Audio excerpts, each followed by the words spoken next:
tourism.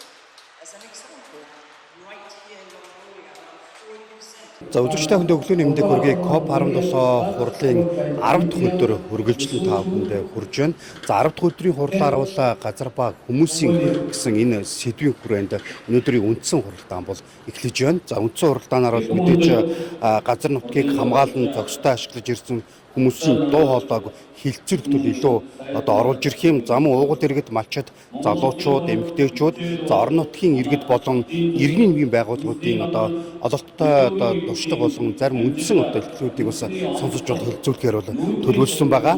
За мөн энэ сэдвийн хүрээнд бол бичээрийн нутгийг хариуцсан хамгаалах, доктортой манд аж ахуйг хөгжүүлэх шинэ үзэл хандлагыг ахиулах зорилготой байгаа.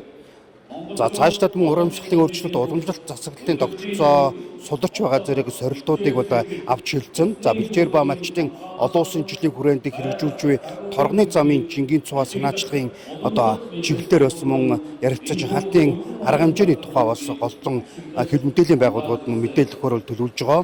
За Африк, Аз, Америк, ТV, за Номхон толоо зэрэг энэ нутгийн уугуул иргэдийн төлөөллийн дуу хоолой байр суурийг бас төлхөө сонсох энэ чиглэлийг мөн баримталж байгаа гэдэг. За мөн цаашлаад энэ хуралдааны үеэр мөн бэлчээр мал аж ахуй, за санхүүжилт, ган төсвөрлөх чадвар, газрын эзэмшил ба ашиглалтын эрх, за эрүүл хөрс, газар усны харилцан хамаарлын асуудлыг мөн хэлцгээр бол төлөвлөж байгаа. За энэ удаагийн нэгдсэн хуралдаанд бол Монгол улсын төлөөлөн гадаад харилцааны сайд Батцэг бол оролцож мөн өөрсдийн байр суурь, за Монгол улсын байр суурийг илэрхийлсэн байгаа. За яг одоо бол мөн байгаль орчин урамсгалын өөрчлөлтийн сайд мөн өөрсдийн байр суурийг илэрхийлж Монголын талын бас энэ газрын энэ асуудлыг бас энэ нэгдсэн хуралдаан дээр бас танилцуулж байна.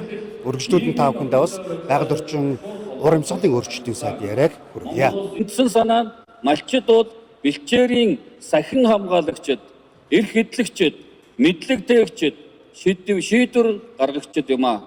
Малчдын удирдлагын нүүдэл, отор нь уур амьсгалын дасан зохицох, бэлчээрийн ачааллыг зохицуулах практик шийдэл юм аа.